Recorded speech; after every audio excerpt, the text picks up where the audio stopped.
The ruins of war-torn Germany, Sergeant James Walker was just following orders when he entered that abandoned enemy tank.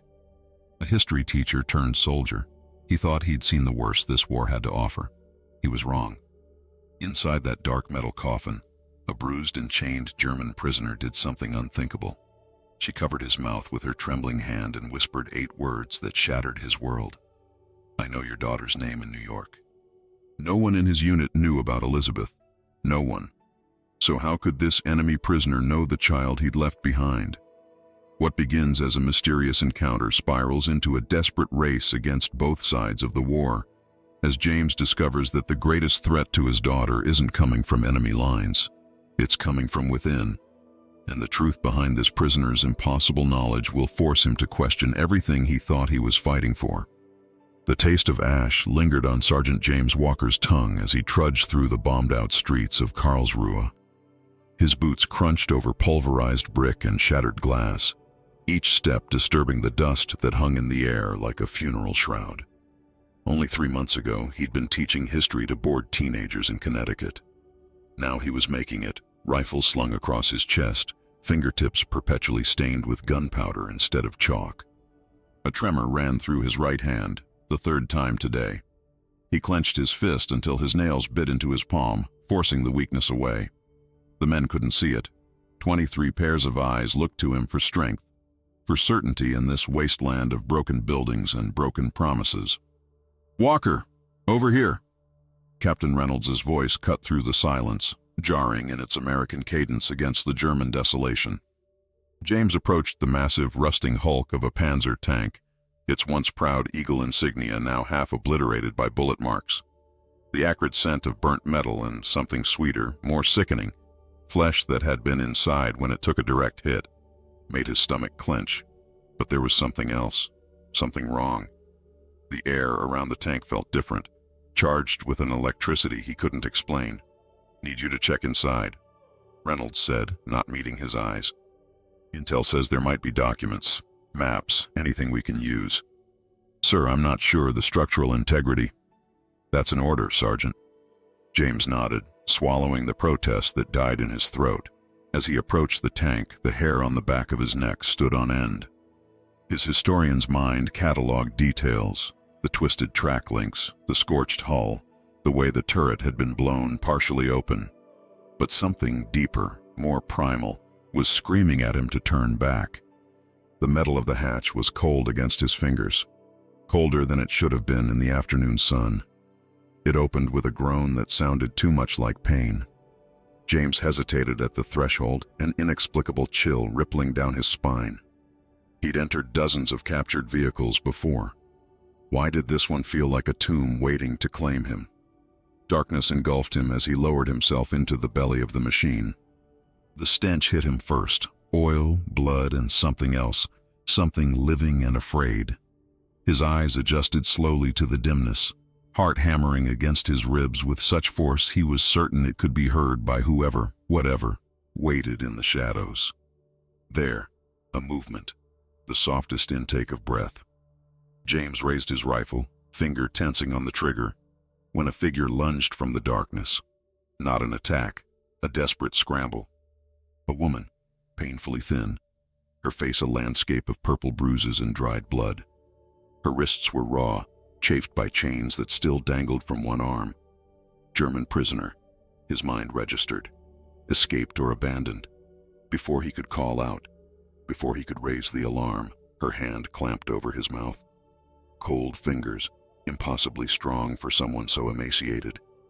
Her eyes, wide with terror or madness, locked with his, not pleading, commanding. The silence between them stretched, electric and dangerous. His training demanded he subdue her, report her.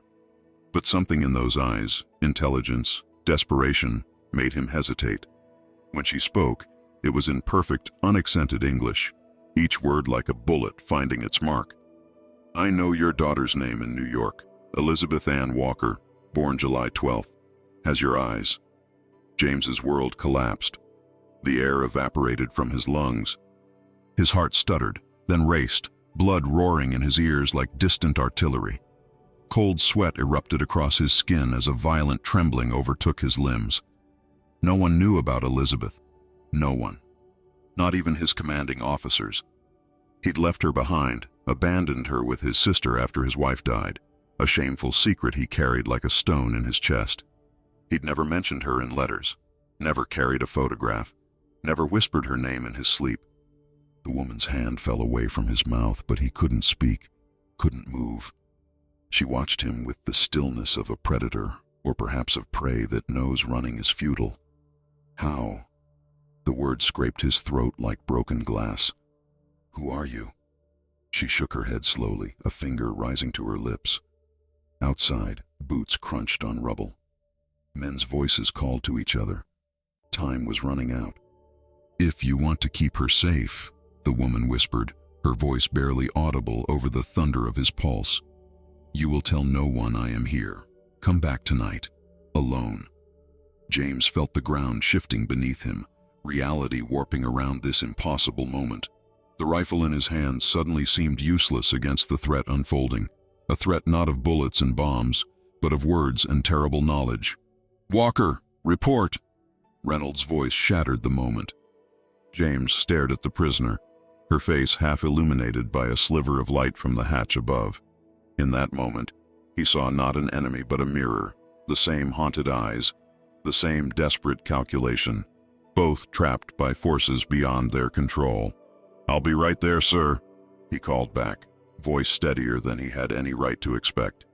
Then, barely a breath, why should I trust you? The woman's cracked lips curled into something too pained to be a smile. Because I'm the only one who can tell you who's been watching your daughter since you left. The world around James Walker, the war, his duty, his certainty, dissolved into meaningless noise. Only one thought remained, burning like a signal flare in the darkness. Elizabeth was in danger, and this enemy, this stranger, held the key to her salvation.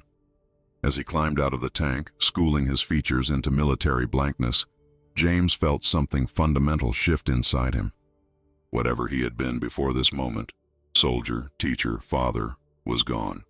What remained was a man standing at the edge of an abyss, preparing to jump. All clear, sir, he reported. Nothing but ghosts.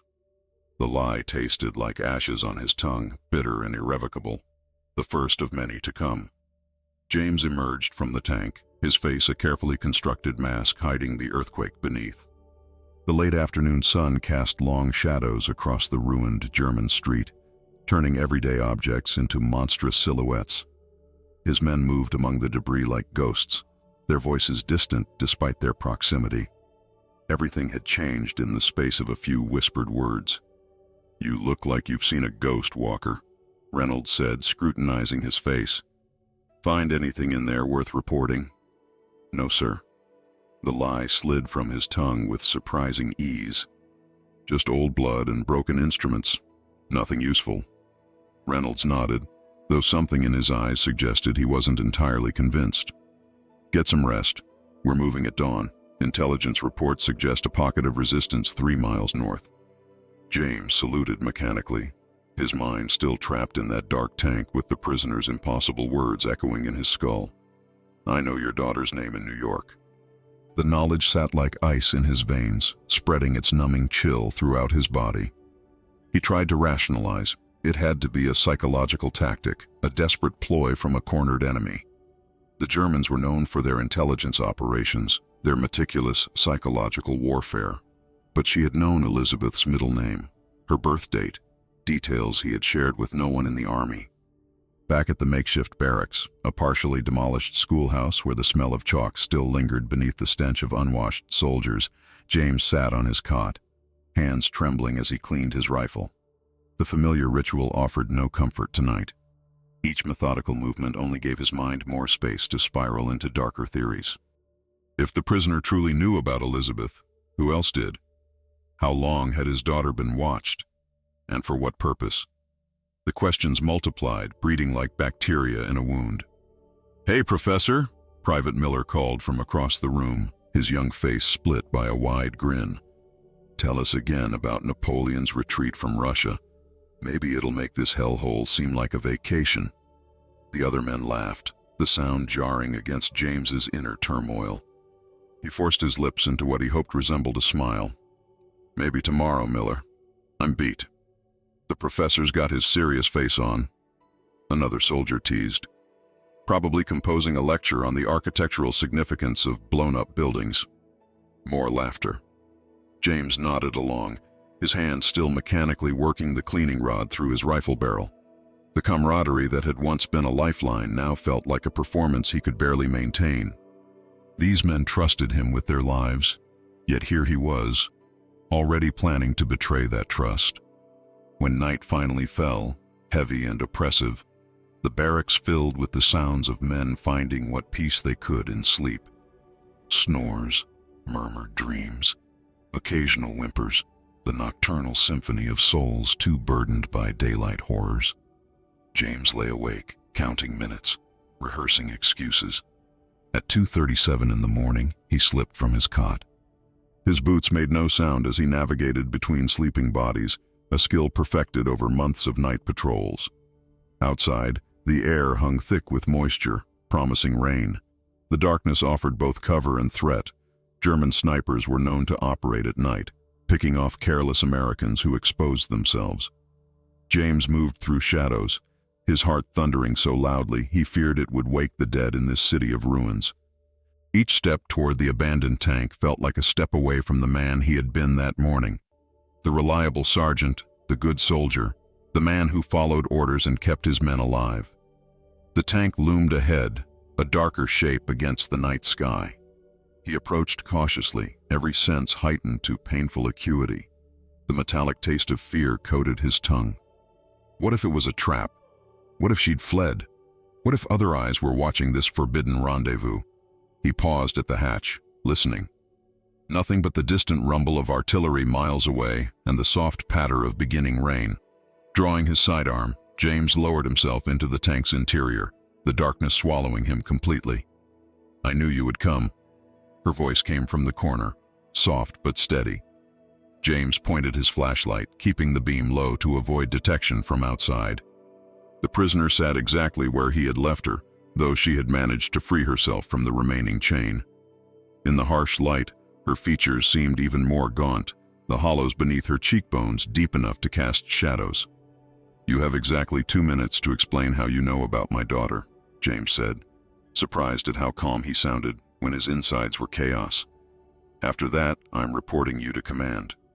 She studied him with eyes too knowing for comfort. "You won't report me." "Not if you want Elizabeth to remain safe." "Is that a threat?" His finger twitched against the trigger. "It's the truth. Your daughter lives at 37 Maple Street in Brooklyn. Her bedroom window faces east. She keeps a collection of seashells on her windowsill and wears her hair in braids on Sundays." The woman's voice remained eerily steady. "She walks to school with your sister's daughter, Margaret. They take the route past the bakery because Elizabeth likes the smell of fresh bread." Each detail struck James like physical blows. His vision tunneled, the edges darkening as if he might pass out. The specificity was devastating, not general information that could be guessed, but intimate details of a life he had left behind. "Who are you?" he managed, his voice a rasp. "That doesn't matter." She leaned forward slightly, wincing as if the movement caused pain. "What matters is that your daughter is being watched, has been for months. And not by Germans, Sergeant Walker. By your own people. That's impossible." But even as he denied it, a terrible suspicion bloomed in his mind. The way certain officers had looked at him when he first enlisted. The oddly personal questions during his interview. The sensation, dismissed as paranoia, that his mail was being read before it reached him. "You need to hear everything, or it will be too late," she continued, her eyes never leaving his face. "Your commanding officers know things about your family they have no right to know. They maintain files, leverage to ensure absolute loyalty. I've seen the documents, names, addresses, daily routines, your daughter's teacher, the route she walks, the times your sister leaves her alone to work night shifts." James's hand shook so badly now that the flashlight beam danced across the tank's interior. "Why would they?" "Insurance, control." Her expression hardened. "The same reason the Germans do it. The same reason every power in this war does things they'll never acknowledge in history books. She paused, letting the words sink in. You're a history teacher. You should know better than most that the official story is rarely the whole truth. James felt something fundamental shift inside him, not just fear now, but the first dangerous sparks of rage. If what she said was true, then everything he thought he was fighting for was built on a foundation of lies and manipulation. You need to listen to me, Sergeant Walker, the woman continued, her voice dropping to a whisper that forced him to lean closer. If you report me, they'll know I've spoken to you. They'll know what I've told you, and they'll make sure you never see Elizabeth again. Outside, the rain fell harder, drumming against the metal hull. The sound created a strange intimacy, as if they were sealed in a confessional rather than an instrument of war. James stared at this enemy who knew his most precious secret, this stranger who had just shattered his world. He had a choice to make, the most important of his life. I'll be back tomorrow night, he said finally, each word heavy with the weight of his decision. And you're going to tell me everything. Names, dates, evidence. He moved toward the hatch, then paused. If you're lying to me, I'm not. For the first time, emotion cracked through her controlled facade. They took something from me, too. As James climbed out of the tank and into the rain, he felt as though he was emerging into a different world than the one he had left. Above him, the night sky occasionally lit with distant flashes of artillery. The war continued, but he was no longer certain which side he was on. The morning briefing dragged on like a fever dream. James stood at attention, his body present while his mind remained trapped in the darkness of the tank. Captain Reynolds outlined the day's objectives, pointing to marks on a map that had once been homes, schools, lives. The words washed over James in waves, meaningless sounds that couldn't penetrate the fog of his thoughts. Sergeant Walker, Reynolds' sharp voice cut through his haze.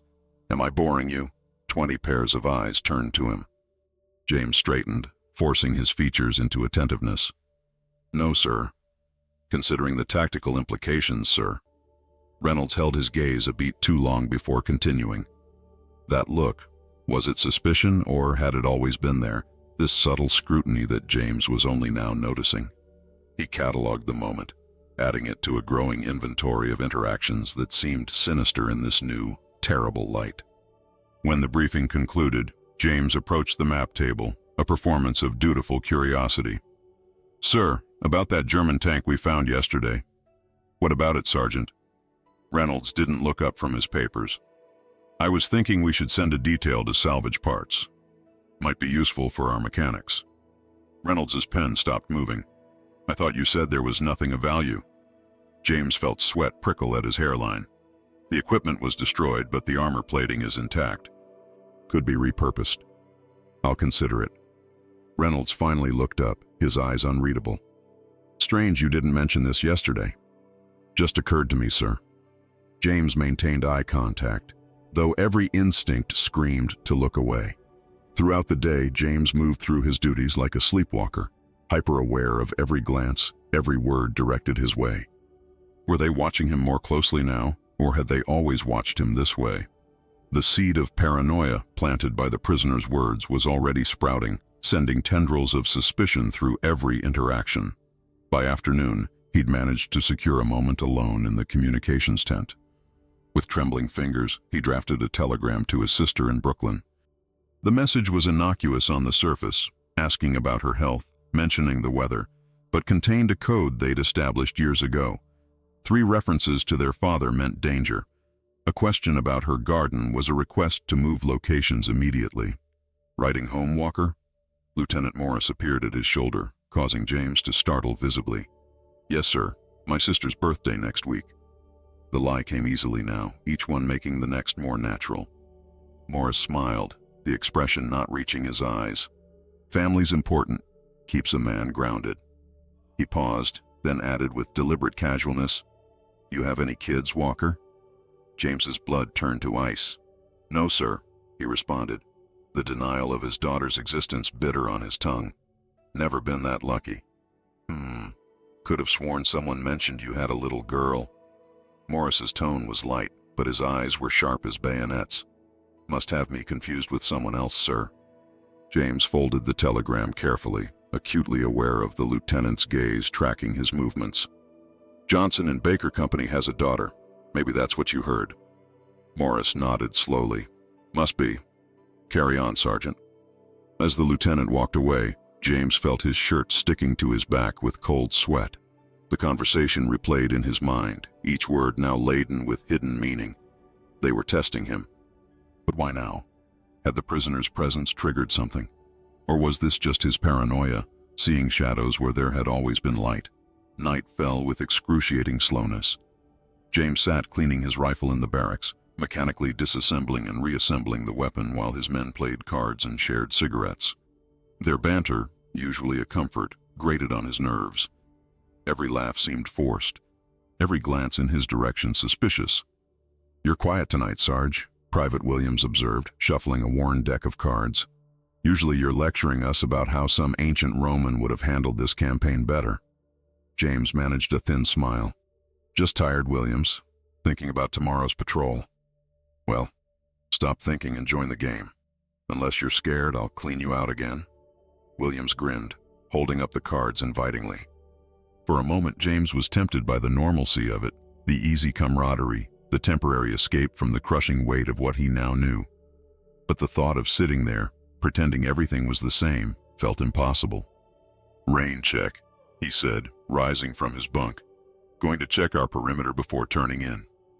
Outside, the night air carried the distant rumble of artillery and the closer sounds of a camp settling into uneasy sleep. James circled the building once, twice, scanning for watchers.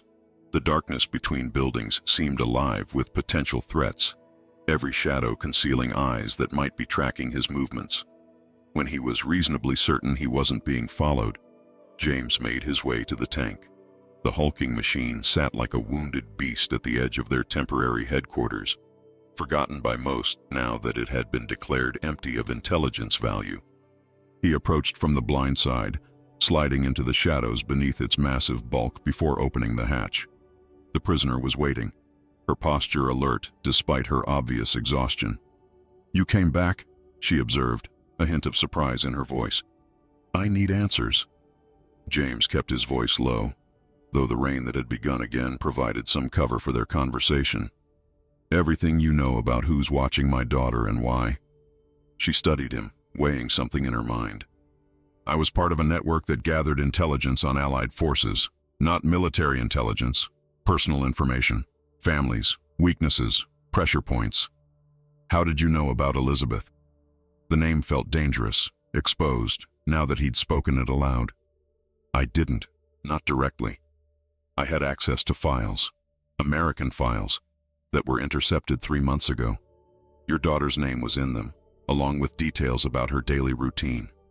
She paused, watching his reaction. But these weren't files we created. They were internal documents from your own military intelligence. James's hand instinctively moved to his weapon. That's impossible. My own army wouldn't. Wouldn't what? Collect leverage against its soldiers? Ensure absolute loyalty through implicit threats? Her laugh was hollow. Every side in this war has realized that a man will fight harder for his family than for abstract ideals about freedom or fatherland. The logic was terrible but undeniable. James had seen how men changed when they received letters from home, how some fought with renewed purpose while others collapsed under the weight of bad news. If the Army could control that variable. Lieutenant Morris asked about my daughter today, he said, the words barely audible over the rain drumming on the tank. I've never told anyone here about her. She nodded, unsurprised. They're testing you. My escape has been discovered, though they don't yet know where I am. They're watching for unusual behavior. Why are you telling me this? What do you gain? The question had been burning in him since their first encounter. The prisoner's face changed then, something vulnerable breaking through her careful composure. My name is Anna Weiss. Before the war, I was a professor of linguistics at Heidelberg. Now I'm... She gestured at her emaciated form, the bruises on her face. Now I'm this. Property to be used and discarded. That doesn't answer my question. Doesn't it? Her eyes held his. They took everything from me. My home, my dignity, my future. The only thing I have left is information, and I've chosen how to use it. She leaned forward. Your military and mine. They're not as different as you've been told. Both use people like chess pieces. Both lie to their own soldiers about what they're really fighting for. A heavy silence fell between them, broken only by the steady drum of rain above. James felt the foundations of his world shifting beneath him. Everything he thought he knew about this war, about his role in it, collapsing under the weight of this terrible new perspective. I need proof, he finally said. Something concrete. Anna reached into her ragged clothing and withdrew a folded piece of paper. Memorize this. It's the location of a file storage facility 15 miles northeast of here. American, not German. That's where I saw your daughter's name. James took the paper with numb fingers, unfolding it to reveal a crude map. This could be a trap. It could be, she acknowledged. But ask yourself this, why would I invent such an elaborate lie? If I wanted to manipulate you, there are simpler ways. Fear, bribery, appeals to mercy. She gestured to her bruised face. I've experienced all three. This truth is the only weapon I have left. As James studied the map, a noise outside the tank made them both freeze. Footsteps, moving deliberately through the rain-soaked rubble. Someone was approaching. I have to go, James whispered, folding the map and tucking it into his boot. If what you're saying is true, it is. And there's more you need to know. Anna's voice was urgent now. Tomorrow night. Come back. James moved toward the hatch, every nerve screaming with tension. As he placed his hand on the cold metal, the unmistakable sound of a weapon being readied stopped him cold. The metallic click echoed in the confined space like a death knell. He turned slowly, expecting to find Anna holding a concealed pistol. Instead, she was pressed against the tank wall, her eyes wide with fear, staring at the hatch above his head. The sound had come from outside. In that moment, James understood with perfect clarity. He wasn't the only one who had returned to the tank tonight. Someone else was waiting in the darkness, weapon ready, for him to emerge. James's blood turned to ice in his veins. The rain pelting the tank's exterior suddenly seemed deafening, each drop like a hammer blow against his skull. He raised a single finger to his lips, signaling Anna to remain silent, then eased himself away from the hatch. Years of combat had taught him to recognize the distinctive sound, the metallic slide of an M1911 pistol being cocked. American, not German. With practiced stealth, James moved to the viewing slit on the tank's side, peering through the narrow opening. At first, he saw nothing but darkness and rain. Then a shadow shifted, solidifying into a human form. The silhouette was unmistakable, the rounded helmet, the familiar stance of an American soldier. I know you're in there, Walker, a voice called out, barely audible above the rainfall. Command's going to be real interested in what you're hiding. James's mind raced, cataloging the voice, matching it to a face. Private Frank Donovan. Quiet, observant Donovan who always sat at the edge of card games, who wrote more letters than anyone else in the unit, whose eyes tracked movements with unnerving precision. Come out nice and easy, Donovan continued, or I start shooting through this piece of junk. Anna pressed herself against the far wall of the tank, her eyes never leaving James's face. In the dim light, he could see her calculating, assessing him, wondering if he would sacrifice her to save himself. Donovan, James called out, his voice steady despite the adrenaline flooding his system. Stand down, soldier. That's an order from your superior officer. A harsh laugh echoed from outside. Orders only work when the chain of command is intact, Sarge, and you broke that chain the moment you started sneaking around with an enemy combatant. The accusation hung in the air between them. James felt each word like a physical blow. The truth was devastating in its simplicity. He had betrayed his duty. Every oath he'd taken, every principle he'd thought he stood for, all compromised in the span of 24 hours, because of a single name. Elizabeth. Whatever you think is happening here, James said carefully, you're wrong. I'm conducting an interrogation on my own initiative. Intelligence that could save American lives. Is that what they're calling treason these days?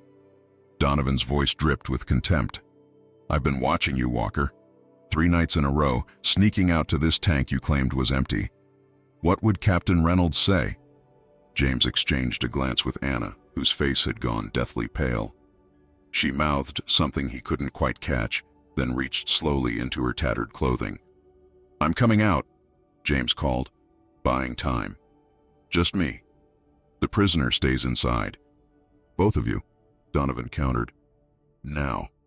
Anna withdrew her hand from her clothing, revealing a small, jagged piece of metal, perhaps once part of the tank's interior. Not a weapon that could match a pistol, but deadly in close quarters. She nodded once, a silent communication passing between them. James understood. If he opened that hatch, she would be ready. "All right," he conceded. "We're coming out. Don't shoot, Donovan. Whatever you think I've done, a court-martial gets to decide my fate, not you." With deliberate slowness, James moved toward the hatch, positioning himself directly beneath it. Anna crept forward, staying behind him, but within striking distance of the opening. The tension in the tank was suffocating, each breath coming shallow and fast. "I'm opening the hatch," James announced, reaching up. The metal felt ice-cold beneath his fingers. As the hatch swung open, rain poured in, striking his face in cold, sharp needles. The night air rushed into the stifling tank interior. James pulled himself up and out in one fluid motion, hands raised to show he was unarmed. The rain immediately soaked through his uniform, plastering his hair to his forehead. Donovan stood 6 feet away, pistol trained on James's chest. His face, partially illuminated by distant camp lights, was twisted with righteous fury. "Where is she? The German?" "Right here."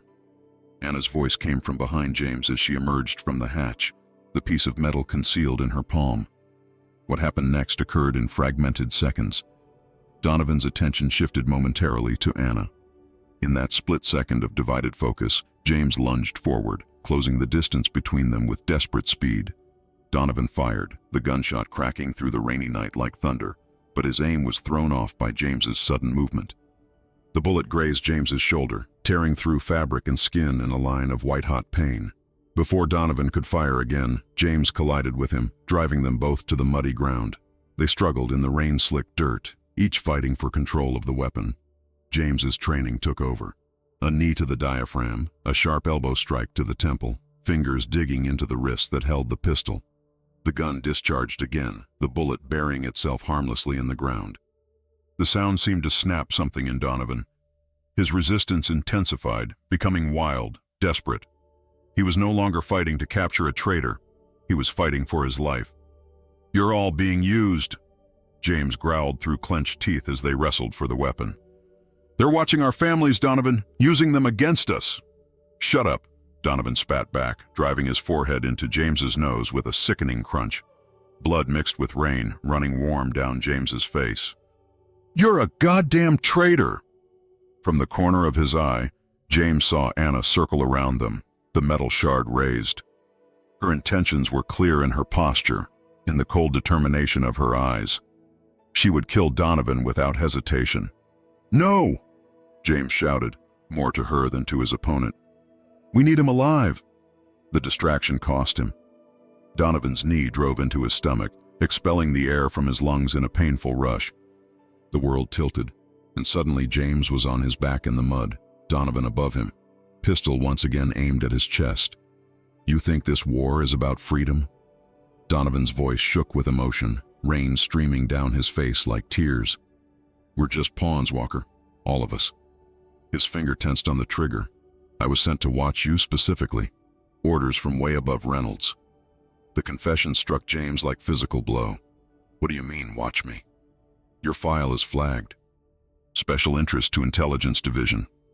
Donovan's laugh was hollow, almost manic. "I thought you must be some kind of hero they were keeping an eye on for promotion. Instead, I find you conspiring with the enemy." Before James could respond, a shadow moved behind Donovan. Anna brought the metal shard down in a vicious arc, burying it in Donovan's shoulder. He screamed, the pistol firing wildly into the night. James seized the moment, driving his fist into Donovan's wounded shoulder, forcing him to drop the weapon. The fight drained from Donovan with his blood, which flowed dark and steady into the rain-soaked earth.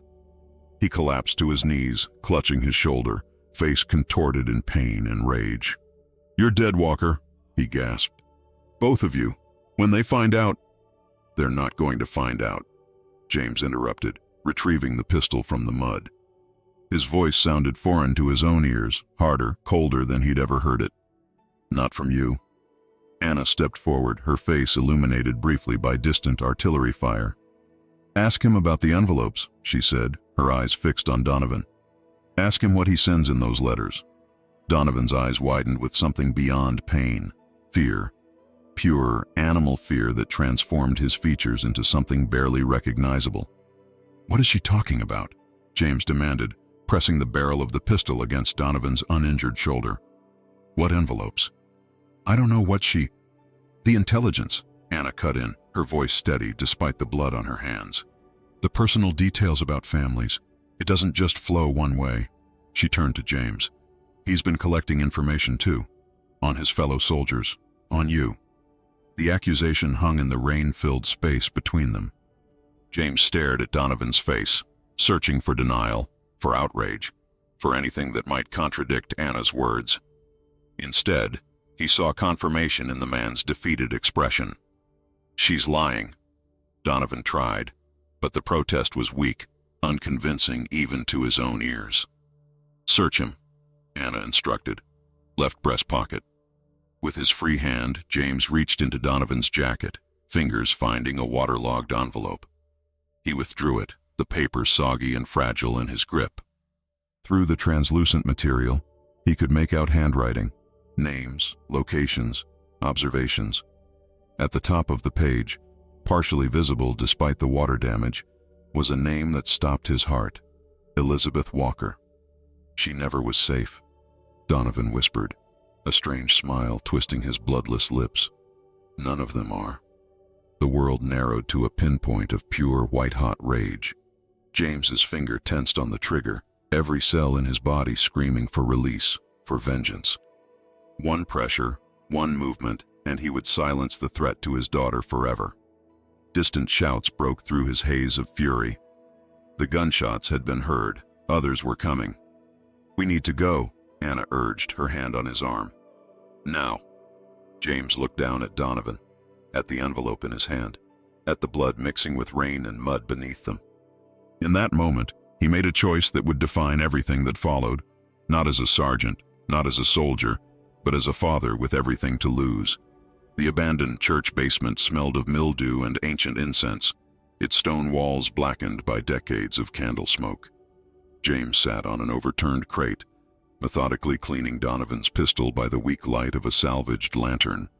His uniform, still damp from the rain, clung to his skin like a cold, unwelcome embrace. The wound on his shoulder had stopped bleeding, but throbbed with each heartbeat, a persistent reminder of how close death had come. Anna watched him from the shadows, her back pressed against the wall, eyes never resting in one place for long. They'd fled through the ruins of Karlsruhe, navigating by moonlight and desperation until they'd found this place, a forgotten sanctuary beneath a bombed-out cathedral. For now they were ghosts, invisible to the armies that fought above ground. "You should have killed him," Anna said finally, breaking the tense silence between them. "He'll tell them everything." James continued his mechanical task, fingers moving with practiced precision despite his exhaustion. Donovan was badly wounded. By the time they get him medical attention and debriefed, we'll be long gone. He looked up, meeting her gaze. "Besides, a dead American soldier raises more alarms than a wounded one. We need time." She seemed unconvinced, but didn't argue further. Instead, she nodded toward the waterlogged envelope that lay on the crate beside him. "What does it say?" James had been avoiding that question himself. The envelope, Donovan's secret report, represented a final threshold. Once he read its contents, there would be no pretending, no return to the life he'd known. He would know too much. With reluctant fingers, he picked up the fragile paper, carefully unfolding it to reveal pages of cramped handwriting. Much of the ink had run, creating watercolor blooms across the paper, but enough remained legible. As he read, his face hardened into a mask that concealed the hurricane of emotions beneath. He was tracking my movements, daily routines, conversations. James's voice was flat, lifeless. Notes about which soldiers I'm closest to. My suspected weaknesses. His finger traced a section where the ink had miraculously remained intact. And updates about Elizabeth, address, school schedule, names of her friends. Information gathering, Anna said quietly. Standard procedure. James looked up sharply. There's nothing standard about spying on a child. In this war? Yes, there is. Anna's expression softened slightly, the first crack in her careful armor. I was part of the same system on the German side. We collected information on families, wives, children, parents, of high-value targets or soldiers with access to sensitive information. I'm just a sergeant. A history teacher drafted into service. Why would I be of interest to anyone? Anna studied him, seeming to weigh how much to reveal. Your academic background, your language skills, the fact that you were placed in a position where you handle intelligence reports before they reach command. She paused. You weren't randomly assigned to your unit, James. You were placed there. The realization settled over him like ice water. All those coincidences, his rapid promotion to sergeant despite limited combat experience, his assignment to intelligence processing despite other more qualified candidates, the way Captain Reynolds often sought his opinion on translated documents. None of it had been accidental. But why? What possible reason? Does the name Operation Archivist mean anything to you? Anna interrupted. James felt his blood run cold. Operation Archivist was a classified initiative he'd heard mentioned only once, when Reynolds had been speaking in hushed tones with a visiting colonel from Intelligence Division. He'd thought nothing of it at the time, just another code name in a war full of them. I've heard it, he admitted cautiously. Nothing specific. It's a program to identify and preserve cultural artifacts, museums, libraries, archives, particularly those containing information that could be strategically valuable after the war. Anna's eyes never left his face. Your thesis on medieval German manuscripts and their historical significance to European power structures wasn't selected for publication by accident, James. The implications crashed over him like a wave. His academic work, obscure research that had earned him little recognition beyond a teaching position at a small college, had somehow placed him on the radar of military intelligence. They hadn't drafted him. They had recruited him without his knowledge. That's why Donovan was watching me, James whispered, the pieces falling into place with sickening clarity. They needed to ensure I was reliable before telling me the truth. And instead, they found you consorting with the enemy.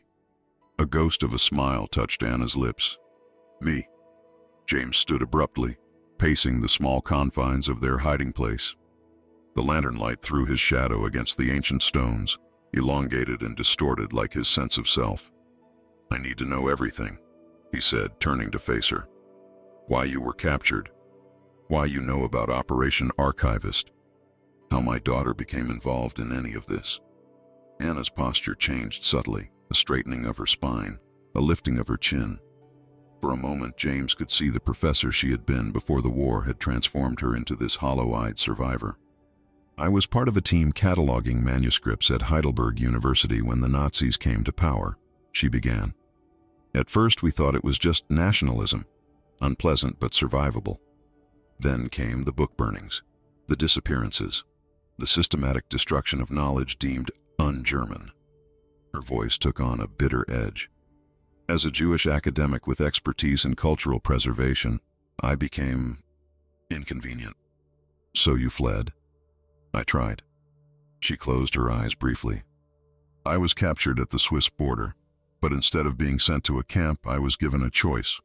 Use my expertise to help identify valuable cultural artifacts for preservation, or watch my family be deported east.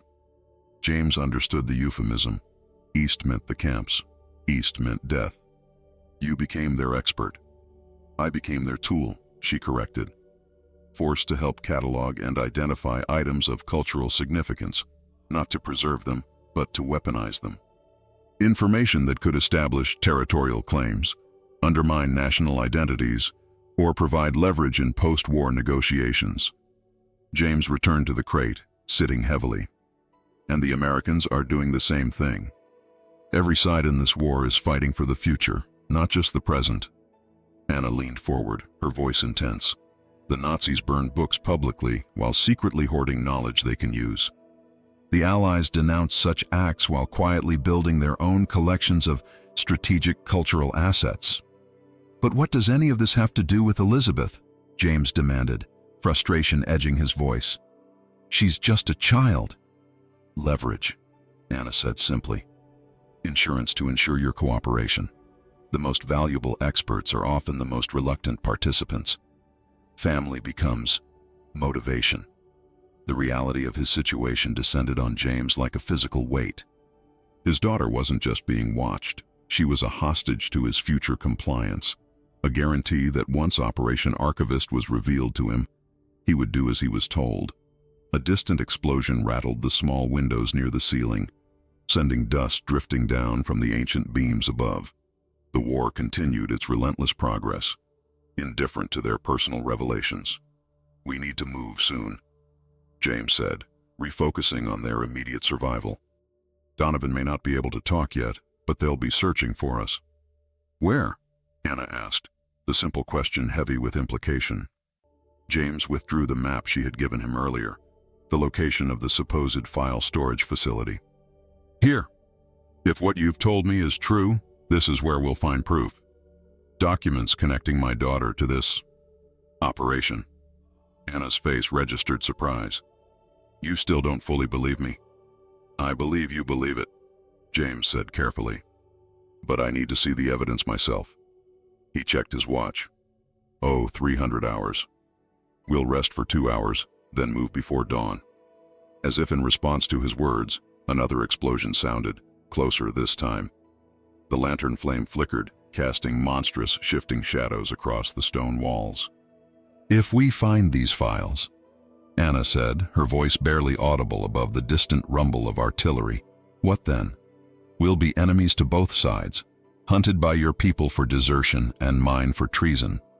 James had no answer. The future beyond the next few hours was a void he couldn't bring himself to contemplate. Instead, he focused on reloading the pistol, each bullet a tiny promise of protection against a world that had suddenly become unrecognizable. When he finally spoke, his voice contained a certainty he didn't truly feel. "First, we find the truth. Then we find a way to protect Elizabeth." He looked up, meeting Anna's gaze. "After that, we improvise." As they settled into an uneasy rest, the sounds of war providing a grim lullaby, James clutched Donovan's envelope like a talisman. In its damp pages lay the shattered remains of everything he had believed about his purpose in this war, but also perhaps the key to saving what mattered most.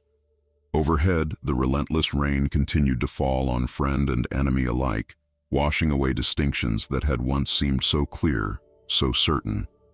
Dawn painted the eastern sky in bruised purples and sullen reds as James and Anna moved through the decimated German countryside. They traveled along drainage ditches and through the hollow shells of bombed-out farmhouses, staying off the main roads where American and German patrols might spot them.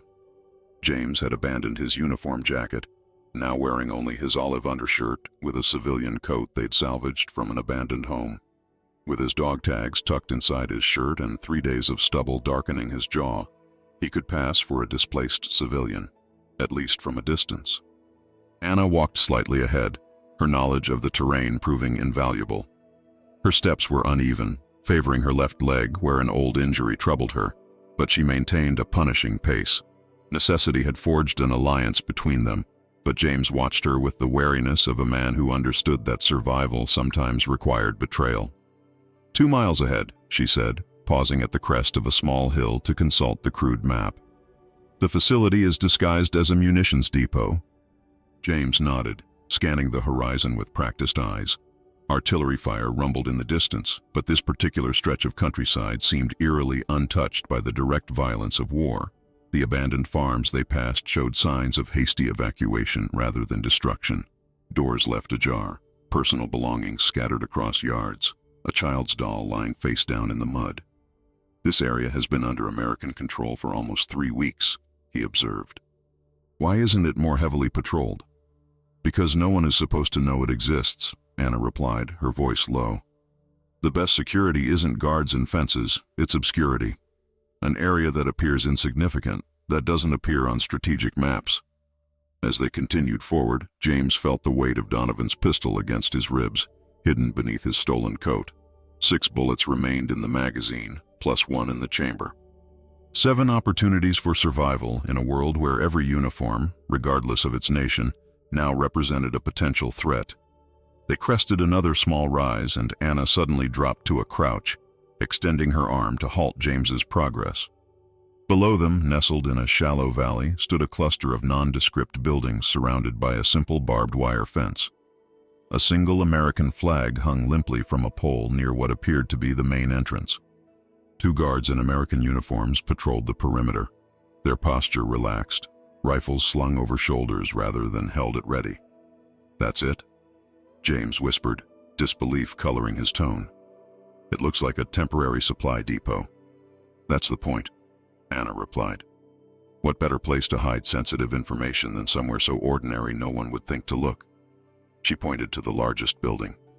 "That's where the files would be kept." James studied the facility through narrowed eyes. His military training cataloged entry points, guard rotations, potential blind spots in the security. But another part of him, the professor, the academic, was still struggling to accept that his own government would maintain secret files on soldiers' families as leverage. "How did you find this place?" he asked suddenly, suspicion flaring anew. Anna's expression remained unreadable. "I told you, I was captured with documents from a similar German facility. During interrogation, your intelligence officers let certain details slip. They thought I wouldn't recognize the significance." A bitter smile touched her lips. "They forgot I was an archivist before I was a prisoner." James weighed her words, searching for deception. Finding none he could identify, he turned his attention back to the compound. "We'll need a distraction to draw the guards away from the main building." "Already planned for that." Anna reached into her pocket and withdrew a small object wrapped in cloth. Unwrapping it revealed a German-style hand granate, a potato masher grenade. "Took it from a dead soldier 2 days before you found me in the tank." James stared at the weapon, then at Anna, seeing her in a new light. This woman was not just a victim of war's cruelty. She was a survivor who had learned its brutal logic all too well. "1 grenade won't be enough," he said finally. "It will if we place it near their fuel storage." She pointed to several drums positioned behind the smallest building. "We don't need to destroy the compound. We just need 3 minutes of chaos." The plan was simple in its brutality. Anna would circle around to the western edge of the compound while James approached from the east. She would detonate the grenade near the fuel drums, creating a diversion that would draw the guards and any personnel inside. Meanwhile, James would use the confusion to enter the main building and locate the files. As they separated to take their positions, Anna caught James's arm. "If I don't make it to our rendezvous point, don't wait for me." The statement hung between them, pragmatic, unsentimental, and somehow more affecting because of it. James nodded once, understanding that in this new reality, attachment was a luxury neither of them could afford. 20 minutes later, James lay in the tall grass 50 yards from the eastern fence line. The mid-morning sun beat down on his back, sweat trickling between his shoulder blades despite the autumn chill. He counted seconds in his head, waiting for Anna's signal, one hand resting on Donovan's pistol. The explosion, when it came, was more substantial than he'd anticipated. The grenade had indeed found the fuel drums, creating a secondary blast that sent a mushroom cloud of black smoke billowing into the clear sky. Shouts of alarm echoed across the compound as guards ran toward the growing inferno. James didn't hesitate. The moment the guards passed his position, he sprinted for the fence. The barbed wire tore at his hands as he pulled himself over, dropping onto American-controlled soil as a deserter, a traitor by any military definition. The irony wasn't lost on him as he raced toward the main building, keeping low and using the smoke as cover. The door was unlocked, another sign of the facility's presumed security through obscurity. Inside, fluorescent lights hummed overhead, illuminating a space that looked for all the world like a standard military office. Filing cabinets lined the walls, and several desks held typewriters and stacks of papers. The normality of it was almost more shocking than finding some secret underground bunker would have been. James moved quickly, scanning labels on the filing cabinets. Most contained mundane military designations, supply requisitions, personnel transfers, maintenance logs, nothing that suggested the darker purpose Anna had described. For a moment, doubt crept in. Had she manipulated him, led him into desertion based on a lie? Then he saw it. A door at the rear of the room marked simply, Cultural Affairs Division. No armed guards, no elaborate locks, just a simple doorknob and an innocuous label that would raise no eyebrows if seen by the wrong eyes. The room beyond was smaller, containing only 3 filing cabinets and a desk with a lone typewriter. James moved to the nearest cabinet, pulling open the top drawer. Inside were folders arranged alphabetically, each labeled with a soldier's name and identification number. With trembling fingers, he flipped through them until he found what he was looking for. Walker, James A. 372946551. The folder was thicker than he expected. Opening it revealed documents that chronicled his life with clinical precision, his academic history, publications, personal relationships, and then, separated by a red divider, information about Elizabeth, school reports, medical records, photographs of her walking to school, playing in a park, sitting on his sister's front porch. The last page made his blood freeze. A memorandum dated just 3 weeks earlier, discussing the potential utilization of Leverage Point Elizabeth Walker in securing subjects' cooperation with Operation Archivist. The language was bureaucratic, sterile, discussing his daughter as if she were nothing more than a tool, a means of ensuring his compliance. Attached was a photograph of Elizabeth sleeping in her bed, clearly taken through her bedroom window without his sister's knowledge. The invasion, the violation of that sacred space, sent a wave of nausea through him so powerful he had to brace himself against the cabinet. A separate notation at the bottom of the memorandum caught his eye. Subject's psychological profile indicates strong paternal instincts despite abandonment of child pre-deployment. Leverage assessment, highly effective. They had studied him, analyzed him, determined exactly how to control him before he even knew he was being manipulated. Outside, the chaos continued. Shouting, the crackle of the fire, boots on gravel as personnel rushed to contain the damage. James knew his window of opportunity was closing. He quickly photographed every page in his file with the small camera he'd taken from their supplies, then replaced the folder exactly as he'd found it. As he turned to leave, another file cabinet caught his eye, this one labeled simply, Operation Archivist, Priority Targets. Inside were maps of European cultural institutions, lists of manuscripts and artifacts deemed strategically significant, and detailed plans for their acquisition, some through official channels after liberation, others through means described euphemistically as covert extraction. The final document in the drawer made him pause, a list of essential personnel for the operation. His name was there, alongside others he recognized. Academics, historians, linguists, all now wearing military uniforms, all with similar notations about leverage points to ensure cooperation. They were building something, not just a collection of artifacts, but a framework for cultural power in the post-war world. And they were using men like him, men with specific knowledge, as unwitting architects, their families held hostage to ensure compliance. A sudden shout from the main room snapped James back to the present danger. Someone had entered the building. Time had run out. James's body reacted before his mind could process, military training overriding conscious thought. He slid behind the door, pistol drawn, breathing controlled to near silence despite the hammering of his heart. Through the narrow gap between door and frame, he could see a figure moving in the outer office, an American soldier, rifle at the ready, scanning the room with practiced efficiency. "All clear in the main office," the soldier called over his shoulder. "Checking the back room now." James calculated his options with cold precision. The window behind the desk was too small for escape. The air vent in the ceiling might support his weight, but he'd never make it up there before the soldier entered. That left only one option: direct confrontation. As the door began to open, James tensed, prepared to subdue the soldier with minimal force. The face that appeared sent a jolt of recognition through him. Corporal Miller, a young replacement who'd joined their unit just 2 months ago. The kid who'd asked him for history lessons during long nights on watch. Miller's eyes widened in shock as he registered James's presence. "Sarge, what the hell?" James moved with brutal efficiency, striking the barrel of Miller's rifle upward with his left hand, while simultaneously driving his right fist into the young soldier's solar plexus.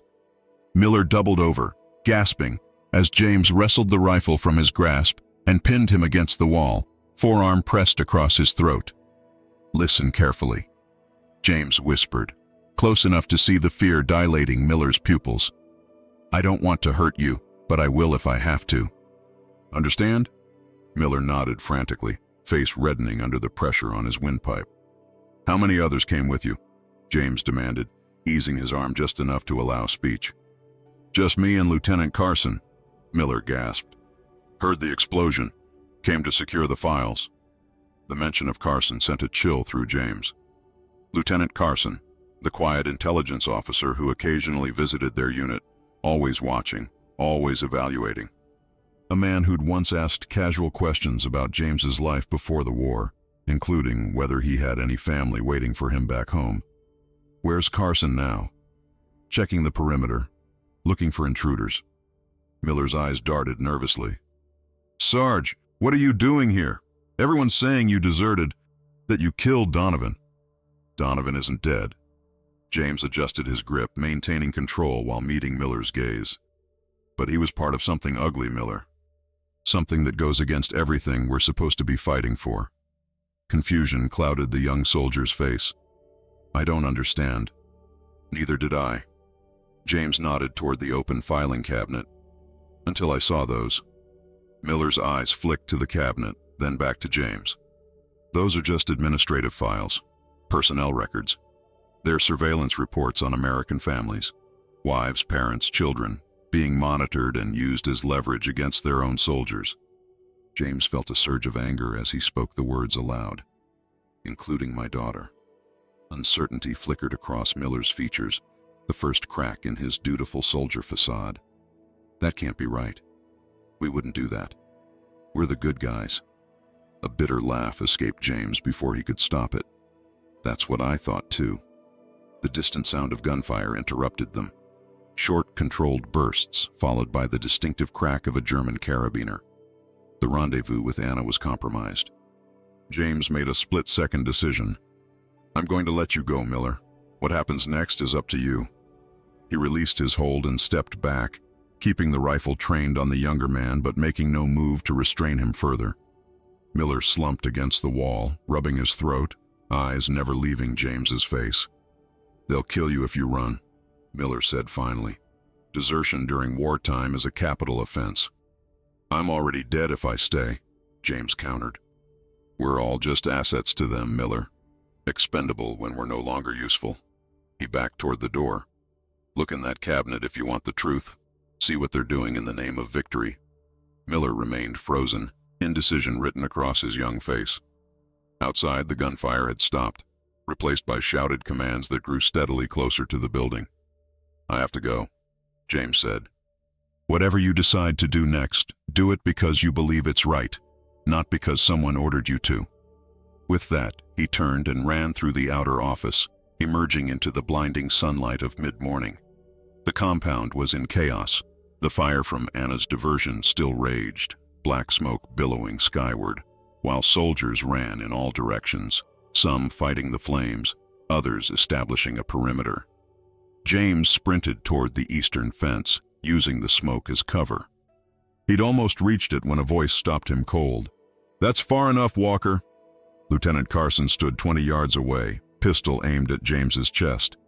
His normally immaculate uniform was smudged with soot, but his aim remained steady, unwavering.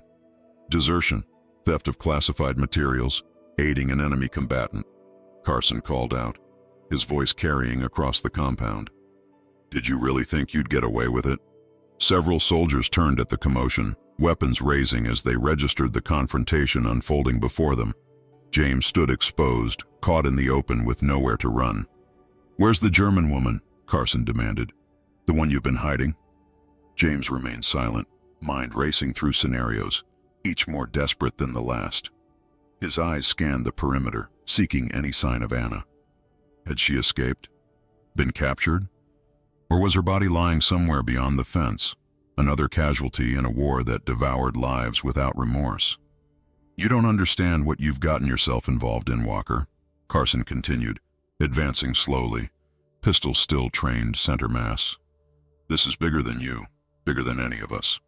The work we're doing here will shape the world that comes after this war. By spying on your own soldiers? James shot back. By threatening their families? A flicker of surprise crossed Carson's face, quickly replaced by cold calculation. So you did find the files. I wondered how much the woman had told you. He sighed, almost regretful. You were one of our most promising candidates, Walker. Your expertise would have been invaluable in the Reconstruction period. You watched my daughter. The words tore from James's throat, raw with fury. You photographed her in her bedroom. Carson's expression hardened.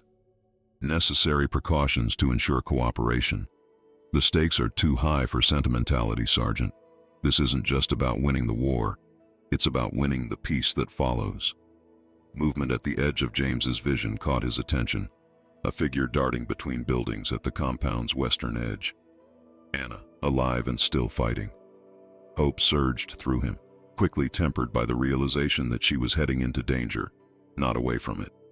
You're using the same methods as the Nazis, James said, deliberately raising his voice to cover Anna's approach.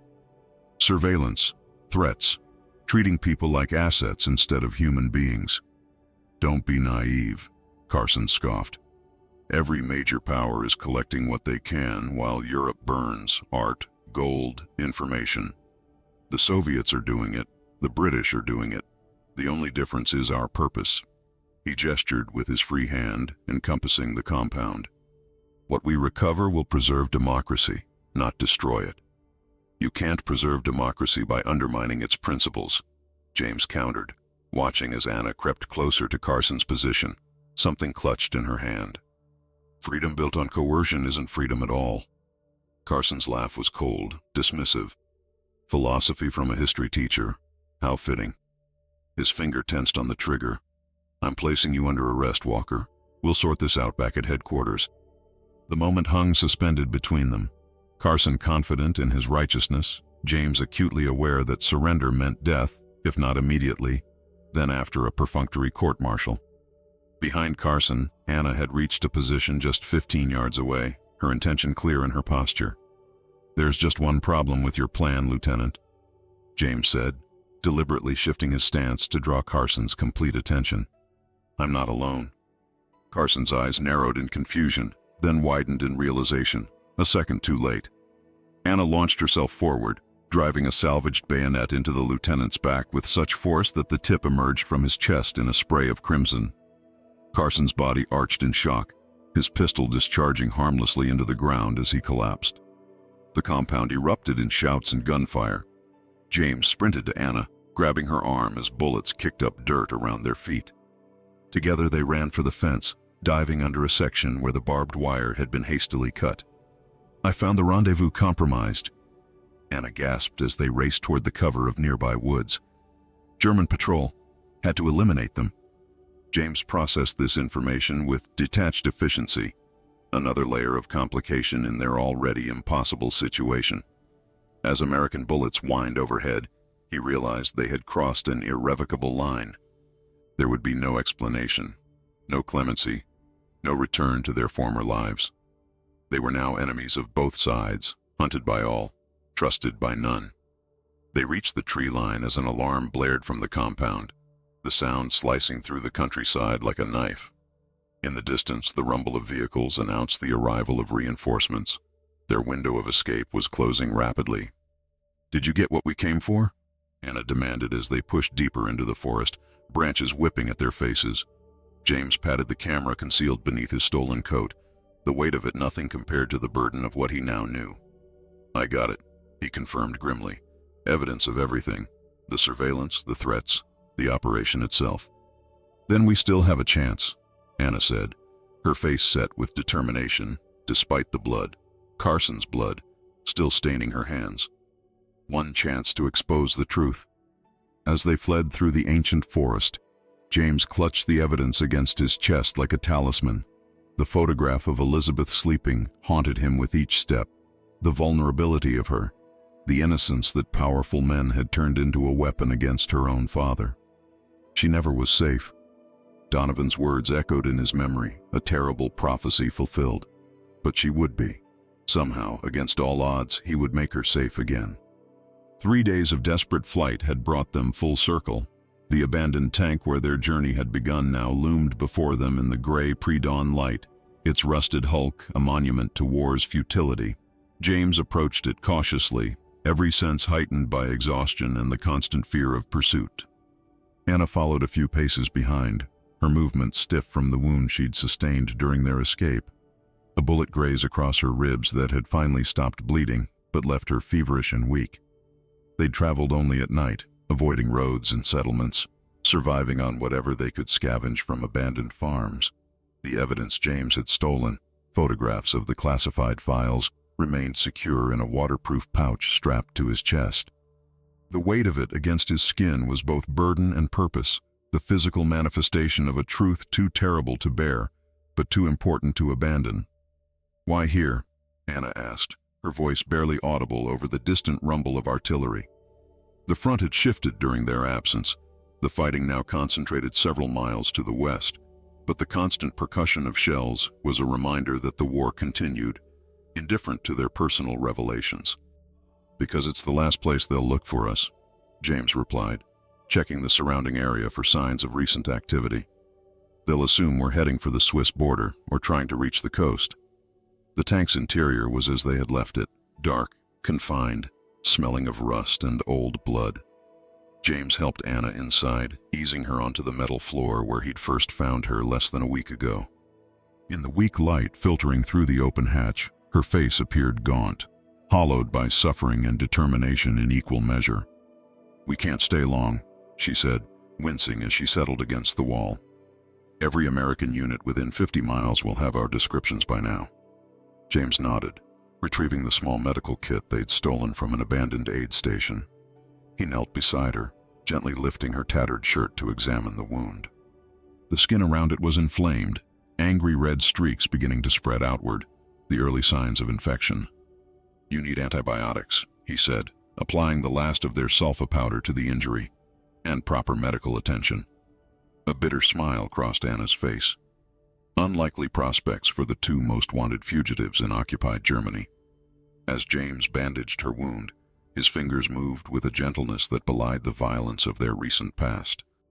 He had killed 3 men during their escape from the compound, American soldiers who had once been his brothers in arms. The fact that he felt no remorse should have troubled him, but emotion had become a luxury he could no longer afford. "The film needs to be developed," Anna said, her eyes drifting to the pouch containing the camera. "Without physical evidence, we just have accusations that no one will believe." "I know someone," James replied, securing the bandage in place. "A war correspondent stationed in Frankfurt. We trained together before I was assigned to my unit. If anyone would risk helping us, it's him." "Can you be certain he's not part of it? Operation Archivist?" The question hung between them, heavy with implication. Trust, once the foundation of James's world, had become a luxury as scarce as clean water or unbroken sleep. "I can't be certain of anything anymore," he admitted, sitting back on his heels. "But Mark was always the idealist among us. Became a correspondent to document the truth about this war. If anyone would help expose this..." He trailed off, the magnitude of what they were attempting suddenly overwhelming. Anna studied him, her gaze penetrating despite her weakness. "And if we succeed? If we expose the operation? What then?" It was the question James had been avoiding since they'd fled the compound. Success meant turning himself into a traitor in the eyes of his country. It meant destroying the careers and reputations of powerful men who would not fall without consequence. It meant putting Elizabeth in even greater danger. "Then I find a way to get to Elizabeth," he said finally. "Get her somewhere safe, beyond their reach. They won't stop looking for you," Anna pointed out. "Men like Carson, the ones behind this operation, they don't simply accept defeat. I know. James moved to the hatch, peering out at the lightening sky. But right now, staying alive until tomorrow is victory enough. He climbed out of the tank to scout their surroundings one more time before they attempted sleep. The landscape was eerily still, the morning mist clinging to abandoned buildings and skeletal trees. In the distance, a column of smoke marked the location of the latest bombardment. So much destruction, and for what? A world where governments monitored their own citizens, where children were used as leverage, where truth was the first casualty long before the first shot was fired. A sound, subtle, almost imperceptible, froze him in place. The soft crunch of careful footsteps on frost-hardened ground. Someone was approaching. James dropped to a crouch, drawing the pistol he'd taken from a dead soldier during their escape. 6 bullets remained, 6 chances at continued survival. He scanned the mist-shrouded ruins, seeking the source of the sound.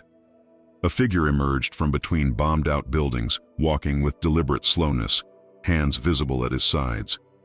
The military posture was unmistakable, but it was the face that sent a jolt of recognition through James's body. Captain Reynolds. His commanding officer stopped 20 yards away, unarmed, wearing the same exhausted expression James had seen countless times during their months serving together. But now there was something else in those familiar features. A weariness that went beyond physical fatigue, a burden of knowledge that James recognized all too well. "Walker," Reynolds called softly. "I know you're here. I've come alone." James remained motionless, the pistol steady in his hand. This could be a trap. Reynolds could have a squad of MPs surrounding the area, waiting for confirmation of James's location. "I'm not here to capture you," Reynolds continued, turning slowly in place to show he carried no weapon. "I'm here to talk." The words were so incongruous with James's expectations that he almost laughed. "Talk? After everything that had happened? How did you find us?" James called from his concealed position. Reynolds' shoulders sagged slightly at the sound of James's voice. Relief, perhaps, or resignation. "Because I know you, Walker, better than most. I knew you'd come back here, to where it started." He paused, then added, "Donovan's dead. Infection from his wound. Before he died, he told me everything." James digested this information, feeling nothing for the man who had betrayed him, who had been part of the machinery monitoring his daughter. Another casualty in a war with no clean hands and no righteous victors. "If you know what I found at the facility, then you know why I can't surrender," James said, rising slowly from his position, pistol still trained on his former commander. Reynolds nodded, his expression grim. "I know. I've known about Operation Archivist for months. Not the full scope, not the surveillance of families, but enough to suspect something wasn't right." He took a careful step forward. "That's why I assigned you to intelligence processing. I needed someone I could trust to help me understand what was happening." The irony of it struck James like a physical blow. "So you were using me too?" "I was trying to protect you," Reynolds countered. "I knew your academic background made you valuable to them. I thought keeping you close might prevent them from pulling you deeper into whatever they were planning." A bitter smile crossed his face. "I failed." James studied the man who had been his commander, searching for deception and finding only exhaustion. "Why are you here, Captain? To warn me? Arrest me? Kill me?" "To give you this." Reynolds slowly reached into his jacket, movements telegraphed to avoid misinterpretation, and withdrew an envelope. "Safe passage documents, German stamps, checkpoint authorizations, everything you need to reach Switzerland." He placed the envelope on the ground between them. "And information about your daughter." James's finger tensed on the trigger. "What about Elizabeth?" "She's been moved. After you escaped the compound, they relocated all the leverage points associated with Operation Archivist. Your sister reported to local police that men claiming to be from the War Department took Elizabeth 3 days ago. Said it was for her protection." Cold fury washed through James, followed immediately by crushing despair. They had taken her. His greatest fear realized. "Where?" he demanded, advancing on Reynolds with the pistol now aimed at his heart. "Where is my daughter?" "A place called Eagle's Rest. It's a compound in the Adirondacks, officially a boarding facility for children of essential war personnel. Unofficially, it's where they're keeping all their insurance policies in one secure location. Reynolds met James's gaze unflinchingly. The envelope contains everything I know about it. Location, security protocols, staff rotations. James lowered the pistol slightly, confusion warring with desperate hope. Why are you helping me? Reynolds's face hardened. Because what they're doing isn't what I enlisted to defend. Using children as leverage, spying on our own people, it's not just wrong, it's what we're supposed to be fighting against. He gestured to the envelope. Take it. Get yourself and the woman to safety. Then do what you have to do. The hatch of the tank creaked open behind them. Anna emerged, rifle trained on Reynolds despite her obvious weakness. How do we know this isn't a trap? She demanded, her voice steady, despite the fever that flushed her cheeks. You don't, Reynolds acknowledged. But right now, I'm the only chance you have. James retrieved the envelope, keeping his distance from his former commander. Inside were exactly what Reynolds had described. Forged documents, maps, detailed information about the facility where Elizabeth was being held. They'll court-martial you for this, James said, looking up from the papers. Reynolds shrugged, a gesture of weary acceptance. Probably, if they catch me. He turned to go, then paused. The war's almost over, Walker. Germany is finished, but the fight for what comes after, that's just beginning. He met James's gaze one last time. Make it count. As Reynolds disappeared into the morning mist, James stood motionless, the envelope clutched in his hand like a lifeline. The impossible had just happened. They had an escape route, information about Elizabeth, a chance to survive long enough to make a difference. Do you trust him? Anna asked, lowering her rifle as exhaustion overtook vigilance. James looked down at the documents that might save or condemn them. I don't know. But right now, trust is a luxury we can't afford. He turned to her, decision crystallizing into resolve. We need to move. Now. The abandoned tank, where a prisoner had once covered his mouth and whispered a truth that shattered his world, would soon be behind them. Ahead lay Switzerland, relative safety, and the chance to expose a conspiracy that spanned continents. And somewhere, in a compound surrounded by mountains, Elizabeth waited, unknowing, innocent, a pawn in a game her father was now determined to end, no matter the cost. As James Walker's story reminds us, war doesn't just change landscapes, it transforms souls. Behind every uniform is a person with loved ones, dreams, and fears that transcend national boundaries. In the darkest moments, when loyalty to country conflicts with loyalty to family, what would you choose? When the very institutions you've sworn to defend betray their own principles, where do your true allegiances lie? Perhaps the most haunting question isn't about wartime choices, but about our world today. How often do we accept official narratives without question? How vigilantly do we guard against the quiet erosion of principles in the name of security or progress? James and Anna discovered that in war, the line between ally and enemy often blurs, a truth that remains relevant in times of peace. If this story moved you, touched something deep within your soul, please take a moment to share it with someone who might need its message. Follow our channel for more stories that challenge, inspire, and remind us of our shared humanity across all divides. Like and subscribe to join our community of listeners who believe that understanding our past helps us navigate our present. Because sometimes the most important battles aren't fought with weapons, but with truth.